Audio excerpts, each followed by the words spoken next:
Shalom peuple de Dieu, bienvenue dans ces numéros d'enseignement prophète en route pour le mariage. Comme il a l'habitude, l'homme de Dieu a l'habitude de dire, le mariage c'est une première institution divine. Alors nous sommes encore venus aujourd'hui, toujours dans ces mêmes thèmes, ces grands thèmes, un thème crucial qui est la gestion de conflits dans le couple, dont nous bénéficions de l'intervention et des interventions pertinentes de l'homme de Dieu, Papa Yannick Amos. Il est revenu encore aujourd'hui avec nous. Bonjour Papa. Shalom Doxa. Okay. Vous allez bien? Je vais très bien. Ah, ok, j'ai toujours tendance de vous tendre le micro. Merci beaucoup. Un mot pour le peuple de Dieu qui nous suivent et surtout, je sais bien que nous sommes dans ces cadres de enseignement prophète, le marié. Donc nous parlons de en route pour le mariage, le marié, le fiancé, les célibataires qui nous suivent. À ces thèmes que nous abordons, la gestion de conflits, un mot pour eux, sur son intérêt surtout. Bon, je pense que nous sommes en train de... Shalom d'abord à tous les peuples de Dieu. Nous sommes en train d'avancer sûrement vers cette série de la gestion des conflits. Je me souviens qu'on a fait l'impératif de la délivrance. On a une série de 12 émissions. On n'a même pas encore fini. D'ailleurs, on doit continuer sur ça. Malheureusement, l'enseignant en moi crie toujours et les enseignants parlent souvent beaucoup. Donc, nous prenons le temps d'enseigner. C'est pour ça que nous vous invitons à vous inscrire déjà à l'école des couples que nous allons commencer très bientôt, après les mesures des confinements qu'on a données. Inscrivez-vous à ce numéro. Vous êtes fiancé, vous aspirez à devenir fiancé, à vous marier un jour. Inscrivez-vous. Il y a des choses que nous allons plus développer à l'intérieur. Alors, nous continuons avec notre enseignement sur la gestion des conflits. Nous avons évoqué 3 points. Le premier, la désobéissance. Nous avons plus regardé les premiers couples, Adam et Ève. Nous avons parlé du deuxième point, la mauvaise gestion de ce qu'on entend. Et aussi, nous avons établi les mariés comme responsables. Et troisième point, nous avons parlé de l'environnement comme source de conflits. Nous sommes encore dans les sources de conflits, dans plusieurs sources. Et aujourd'hui, nous allons voir un deuxième couple. J'aurais aimé continuer avec Adam et Ève. Il y a plusieurs causes, mais je me dis, comme c'est la télé, on va un peu condenser l'enseignement, mais dans nos écoles, on ira lentement, on prendra le temps. Alors, merci. Au début, vous nous avez dit que vous auriez 10 causes à évoquer. On s'était arrêté la dernière fois, la 3e seulement. Et aujourd'hui, j'aimerais que nous puissions quand même continuer. Si vous avez prévu cela, nous parler de la 4e cause de conflit. Parce que nous avons toujours l'habitude de dire nous aimerions attaquer les causes pour guérir le fait. Donc, qu'est-ce que vous avez prévu pour aujourd'hui? On peut ouvrir la Bible, c'est très important. Nous sommes toujours dans Genèse. Ok. J'en prends le deuxième couple et c'est notre père Abraham que nous aimons tous et sa femme Sarah. Alors, nous allons dans Genèse 22. Je vais lire à partir du premier verset. Nous allons voir un conflit qu'il y a eu, mais qui a été géré aussi sagement par Dieu et par Abraham aussi. Et nous allons voir aussi la cause de ces conflits qui n'a pas dit son nom. Okay. Lisez. Je vais lire. Oui. Après ces choses, Dieu mit Abraham à l'épreuve et lui dit, Abraham, et lui répondit, me voici. Dieu dit, prends ton fils, ton unique, celui que tu aimes, Isaac, va-t'en au pays de Morija, et là, offre-le en holocauste sur l'île de montagne que je te dirai. Abraham s'éleva de bon matin, sella son âne et prit avec lui des serviteurs et son fils Isaac. Il fendit du bois pour l'holocauste et partit pour aller au lieu que Dieu lui avait dit. Le 3e jour, Abraham, levant les yeux, vit le lieu de loin, et Abraham dit à ses serviteurs, Restez ici avec l'âne, moi et les jeunes hommes. Nous irons jusque-là pour adorer et nous reviendrons auprès de vous. Je C'est vais bon. continuer? Non, ça va déjà. Ok, merci. On va aller. Vous savez, c'est une histoire dans la Bible que souvent, les prédicateurs que nous sommes, nous parlons plus de l'offrande. Abraham a offert son Isaac. Mais maintenant, je vais voir ça dans un angle du couple. Si vous remarquez bien, dans ces chapitres, depuis que l'histoire a commencé, jusqu'à ce on est parti offrir Isaac, on n'a pas parlé de Sarah. On n'a pas parlé de Sarah. Et si vous allez au chapitre 21 et 20, vous allez voir comment Isaac est venu, comment Dieu a visité Abraham en lui donnant Isaac. Vous allez voir comment Sarah était très, très, très proche de son fils Isaac. La preuve en est même, lorsque Sarah est morte, Isaac était très triste, qu'Abraham a dû même trouver une femme à Isaac pour le consoler de la mort de sa mère.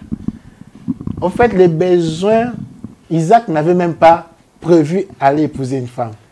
C'est Abraham qui a trouvé une solution. En fait, le but de Rebecca, c'était de consoler Isaac de la mort de sa mère.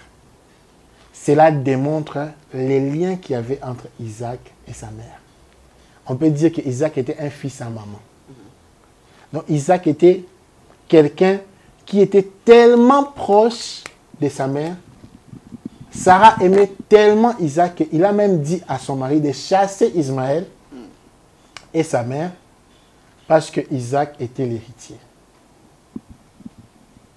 J'aimerais donner un peu l'historique parce que il y a d'autres personnes qui peuvent ne pas connaître l'histoire.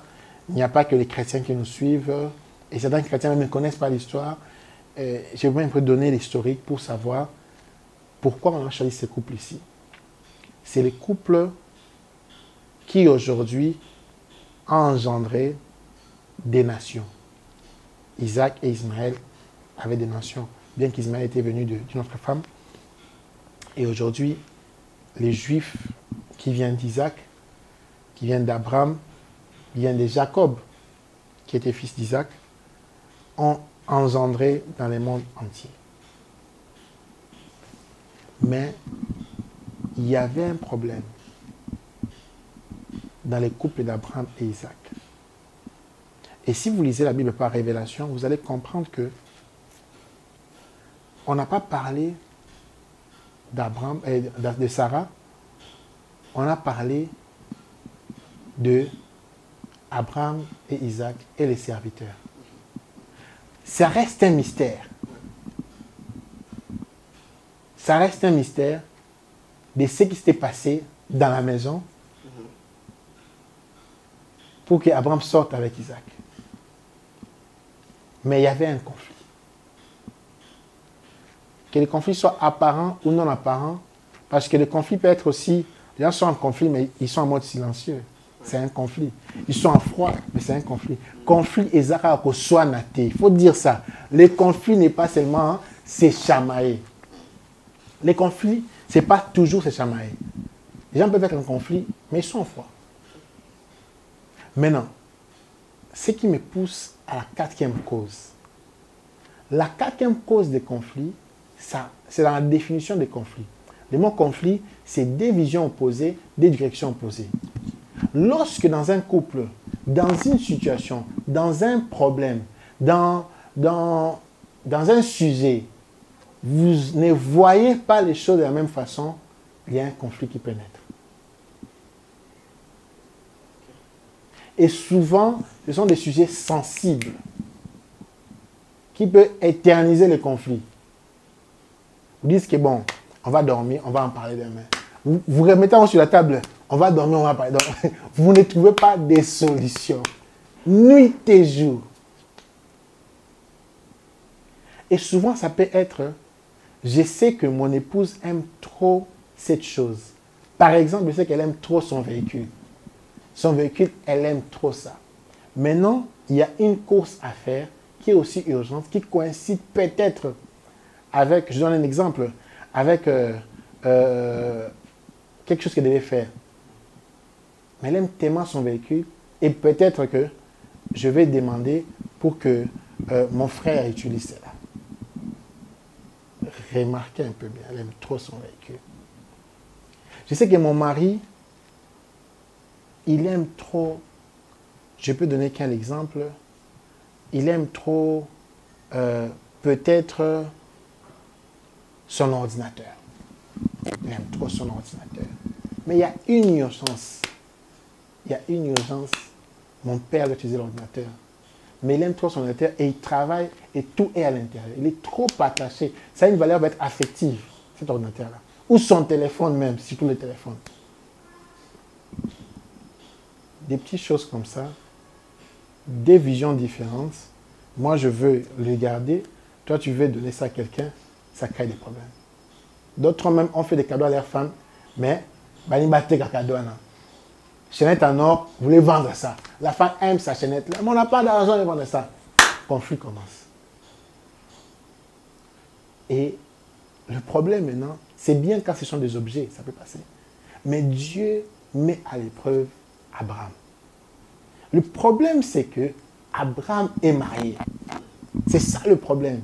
Il y a des choses où Dieu peut te mettre à l'épreuve. Il y a des choses où Dieu peut te montrer à toi. Et peut même montrer à ta femme. Mais, même si Dieu apparaît à vous deux, il dit que non, prenez 100 000 $, donnez ça au prophète Yannick Amos. Et c'est quand je parle des enfants, déjà des aides très agitées. La femme est convaincue, mais l'homme n'est pas convaincu. Conflit. Conflit commence. Et là, on commence à demander, qu'est-ce qu'on va faire? Qu'est-ce qu'on va faire? Il y a une situation, mais des visions différentes. Et on essaie de voir qu'est-ce qu'on peut faire. Mais les problèmes commencent. Dieu dit à Abraham de lui donner Isaac. Mais c'est qui Isaac? Isaac, c'est un enfant qui est venu après plusieurs années interminables de stérilité.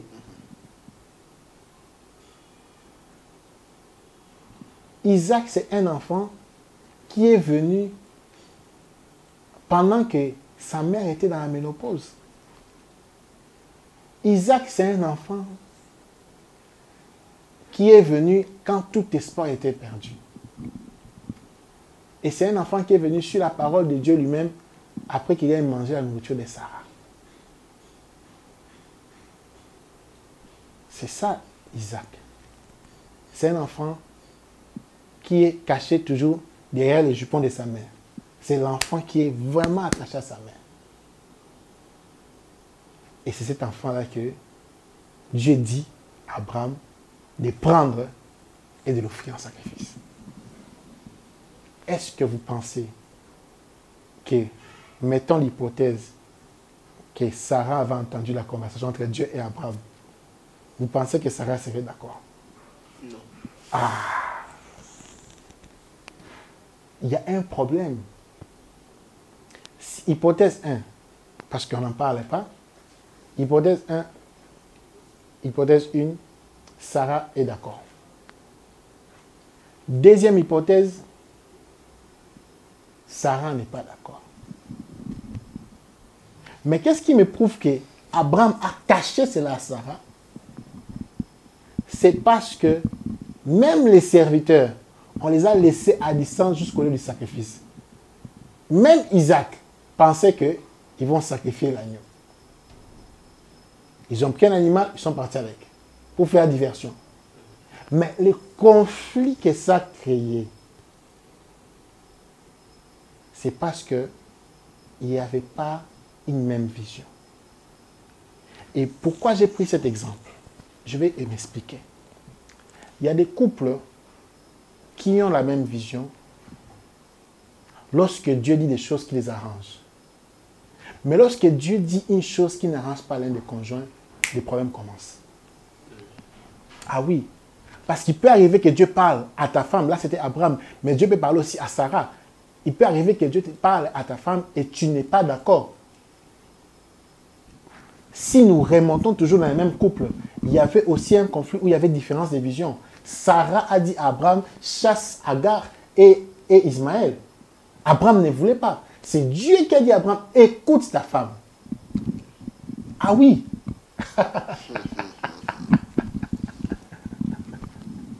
Lui, parle. Ah oui, oui, parce que je suis vraiment là.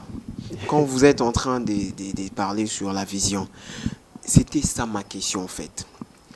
Quand il y a affrontement et que l'homme ou bien la femme voit quelque chose, parle à l'homme. Est-ce que je voulais savoir qui peut valider une vision?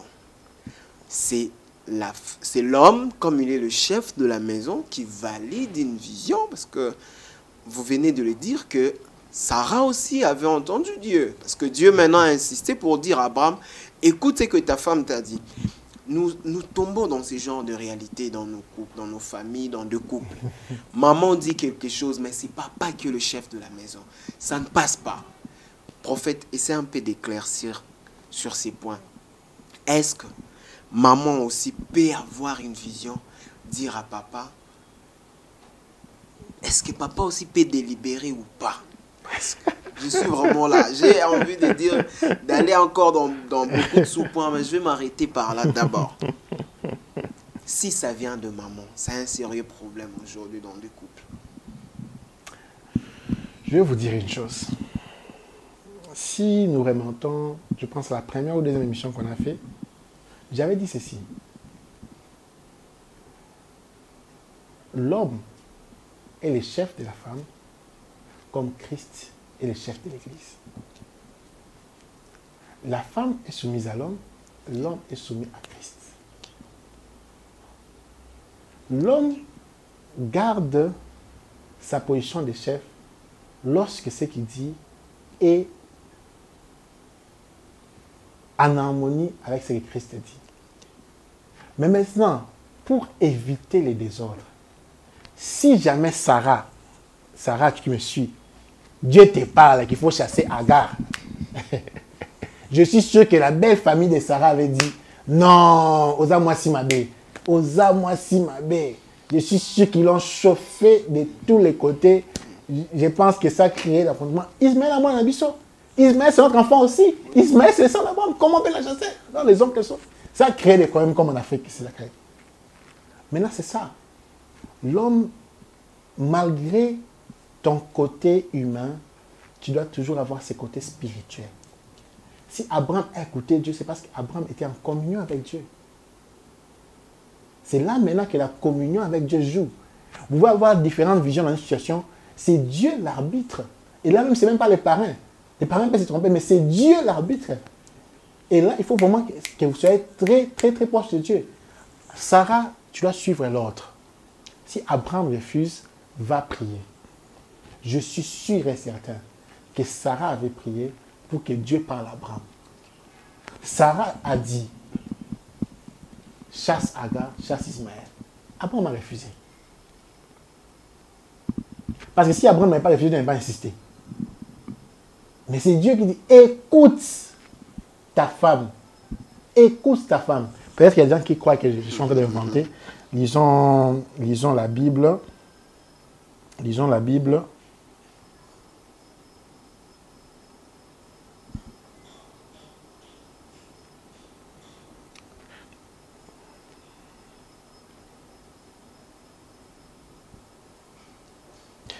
Genèse 21.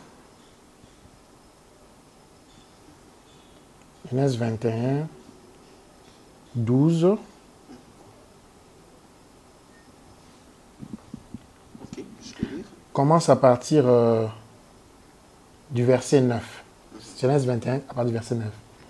Sarah vit rire le fils qu'Agar, l'Égyptienne, avait enfanté à Abraham.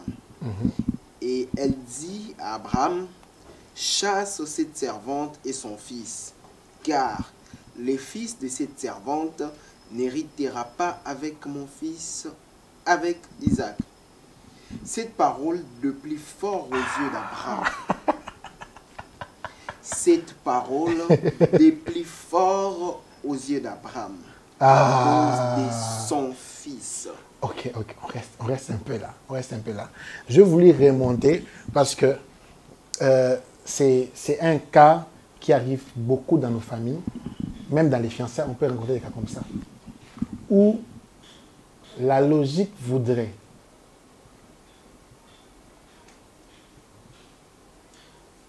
c'est vrai, ça fait mal. Ça fait mal.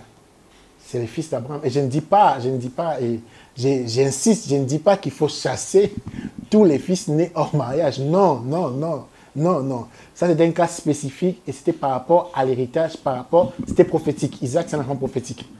Donc, alors, toi, Sarah, ne va pas directement. Le prophète a dit, non. C'est pas ce que Dieu t'a dit à toi, ma soeur qui me suit. Et papa aussi, je ferme la parenthèse. Dit cette parole des plus forts aux yeux d'Abraham. La Bible est polie, hein? Et peut-être qu'Abraham a feinté Sarah bêté un bâtard. Donc, s'il est un bon qui doit peut-être qu'il est allé très agressif, peut-être il a fait une grève de faim. Je mange toute ta nourriture aujourd'hui. Parce qu'il ne donne pas tous les détails, mais moi je pense qu'il y a eu un fort conflit parce qu'ils n'avaient pas la même vision à ce qu'il s'agit d'Ismaël. Ils n'avaient pas cette même vision-là. Et déjà, continuons à verset 12. Verset 12, pardon. Mais Dieu dit à Abraham... Qui a parlé? Dieu. Qui a parlé? Dieu. Qui a parlé? Dieu lui-même. Avant que vous continuiez, lorsqu'il y a différence de vision, c'est Dieu qui doit trancher. Il n'y a pas une autre personne. Lorsqu'il y a différence de vision dans une chose sensible dans votre couple, c'est Dieu qui doit trancher. Et soyez sûr que c'est Dieu. Et femme, j'insiste encore, si vous êtes convaincu que Dieu vous a parlé, dites à Dieu de convaincre votre mari. Parce que dans la hiérarchie de couple, c'est le mari qui a les derniers mots. Et Dieu le sait parce que c'est lui qui a établi cela. Dieu ne peut pas se contredire. Si vous allez chez les premiers couples connaissent Dieu, il a dit que tes désirs seront tournés vers ton mari. Et lui, il dominera sur toi. Il a dit ça clairement dans Genèse 3. Et alors que vous suivez cela, vous voyez que Dieu a mis une hiérarchie qu'il est obligé de faire respecter. Alors, inutile d'appeler des conseillers, des mamans, non. Lorsque tu es sûr, Dieu t'a parlé et que ton mari fait de la résistance, jeûne, prie, dort par terre, jusqu'à ce que Dieu lui parle à lui-même. Parce que c'est lui qui est supposé appliquer la chose. Continue. Voilà. Mais Dieu dit à Abraham que cela ne plaise pas à tes yeux à cause de l'enfant et de ta servante. Accorde à Sarah tout ce qu'elle te demandera, car c'est d'Isaac que sortira une postérité qui te sera propre. Et je voulais qu'on remonte pour montrer l'importance d'Isaac. Et on va remonter le deuxième conflit. L'importance d'Isaac. Dieu ne ment jamais. Il a dit que c'est d'Isaac que sortira une postérité qui te sera propre. Et vous voyez, à cause même d'attachement, Sarah aimait tellement Isaac. Donc, au Simbi Isaac, au Simbi Sarah. Je pense même que Sarah aimait Isaac même plus qu'Abraham. C'était vraiment supporter numéro 1 d'Isaac. Et souvent, les hommes sont attachés à leur maman. Je salue ma maman Jeanne, que j'aime beaucoup. Donc, est tellement attachée à Isaac que tout ce qui s'agit d'Isaac, elle devient sensible, elle devient nerveuse, elle devient vraiment dans tous ses états. Parce que c'est Isaac. Alors, Dieu, pour régler le conflit, allons au verset 13. Je ferai aussi une nation des fils de ta servante, car il est ta postérité. Là alors, je vais insister sur ce point ici. Il y avait un conflit entre Abraham et sa femme, ils avaient une vision différente d'Ismaël. Et aussi une vision différente d'Isaac. J'ai remonté un peu derrière, je reviendrai vers les sacrifices d'Isaac, parce que je vois qu'on est en train d'avancer vers la fin. Il a dit, pour régler les conflits, il y a eu une forte discussion entre Dieu et Abraham. Parce qu'Abraham parlait à Dieu. C'était des amis. Dieu et Abraham, c'était des amis. Il parlait à Dieu et Dieu répondait. Il tenait des conversations avec Dieu. Ce n'était pas comme aujourd'hui, parfois, pour entendre Dieu, pour parler avec Dieu. On jeûne. Abraham était tout le temps. Donc, il n'y avait pas perturbation des réseaux entre lui et Dieu. Quand il veut parler à Dieu, il parle à Dieu et Dieu répond directement. Et Dieu connaissait Abraham. Il connaît son ami. Il dit que non, Ismaël, c'est quand même son fils. Pour aussi apaiser la tension, voilà pourquoi il faut avoir Dieu comme arbitre. Parce que les hommes ne feront pas ça. Okay. Il a donné aussi une part à Ismaël. Voilà. Lorsque vous avez différentes visions dans une situation sensible dans votre famille, le conflit est inévitable. Là, c'est la vérité. Mais dans la gestion, il faut la confier à Dieu. Amen. Il faut la confier à Dieu. Il ne faut pas la confier à X, à Y personne. Il faut la confier à Dieu. Merci. Il faut confier la gestion à Dieu. Prophète, j'aimerais encore poser une question. Je me mets comme un mari. Est-ce qu'on a encore du temps? Je suis dans un couple, mais ma femme accepte difficilement quand je lui partage une vision que moi je trouve intéressante. Donc par exemple, je donne un exemple, je vais acheter quelque chose pour le foyer, mais elle me fait voir que non, tu vois, on n'achète pas d'abord ça, parce qu'on doit d'abord faire ça. Mais je trouve vraiment que c'est prioritaire. À chaque fois, nous débattons toujours. Nous sommes toujours dans des échanges, dans des discussions, avant de faire quelque chose que moi, homme, je trouve bon. Et du coup, je prends la décision de faire des choses sans partager la vision avec elle. Comment est-ce que vous trouvez cela dans les cas des hommes où, par suite de plusieurs débats, contradictions, ont pris l'option de faire des choses sans associer leur femme dans la vision des projets dans les couples? Lisons la Bible. J'aime la Bible. J'aime la Bible. J'aime la Bible. J'aime la Bible.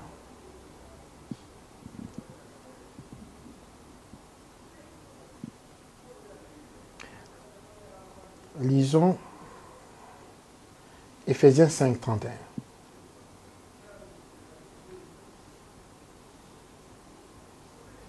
Éphésiens 5, 31. Okay. Je suis là. C'est pourquoi l'homme quittera son père et sa mère et s'attachera à sa femme. Et les deux deviendront une seule chair. La réponse est là. Tu ne peux pas faire quelque chose sans t'associer toi-même. Parce que le problème, c'est quoi? Les humains voient des personnes différentes, mais Dieu voit une seule personne. Okay. C'est ça le problème. Les humains, on voit deux personnes, mais la réalité, chez Dieu, vous êtes une seule personne. Quand on appelle Lisa, on appelle Yannick, on n'appelle pas Lisa. Okay. Quand on appelle Yannick, Lisa, c'est l'intérieur de Yannick. Okay. Vous serez étonné au ciel, on n'appelle même pas Lisa, on appelle Yannick. C'est-à-dire que Yannick, Lisa et Yannick viennent. Parce que chez Dieu, vous êtes seulement une seule personne. Vous voyez, c'est très important que nous ayons cette mentalité-là. C'est vrai, ton conjoint peut avoir un comportement pas facile. Ta conjointe peut avoir un comportement pas facile. Mais tu dois savoir comment balancer, mais faire des choses sans lui en parler, je ne suis pas pour. Ok, merci beaucoup. Alors, nous avançons peu à peu vers la fin, donc au soir de ces programmes. Un dernier mot. Je crois que nous allons continuer sur la vision parce que la matière est vaste. Mais un dernier mot par rapport aux hommes dont Donc, les hommes et les femmes qui vivent ensemble, dont la vision est entrée en guerre. Ils sont en guerre de vision dans leur couple et la chose persiste jusqu'à présent. Vous avez, j'ai dit pourquoi j'encadre les fiancés, pourquoi j'ai me concentre sur les fiancés. Nous, chrétiens, nous n'encourageons pas les divorces. Alors, ceux qui sont mariés sont obligés d'arranger, de trouver une solution. Ceux qui ne sont pas encore mariés ont la possibilité de choisir d'arrêter la relation. Quand je m'ai donné la dot, tu peux rompre les fiançailles. La Bible dit même que Joseph voulait rompre secrètement avec Marie. On viendra sur le cas de Joseph. Tu peux rompre les fiançailles, mais la Bible ne t'autorise pas de divorcer. Sauf dans certains cas. Je ferme la parenthèse, je préfère ne pas y aller dans ce secteur-là. Je parle aux fiancés, je parle aux aspirants, parce qu'eux, ils ont la possibilité de choisir. Si dans les fiançailles, vous voyez que vos visions sont à couteau tiré, ne vous mariez pas à cause de la beauté, à cause de l'argent. Ne vous mariez pas, écoutez-la très bien, ne vous mariez pas avec la personne. La vision, lorsqu'elle est différente, c'est une source de conflit. Et le problème avec la vision, ce n'est pas un conflit d'aujourd'hui qu'on règle demain, c'est un conflit éternel qui continue.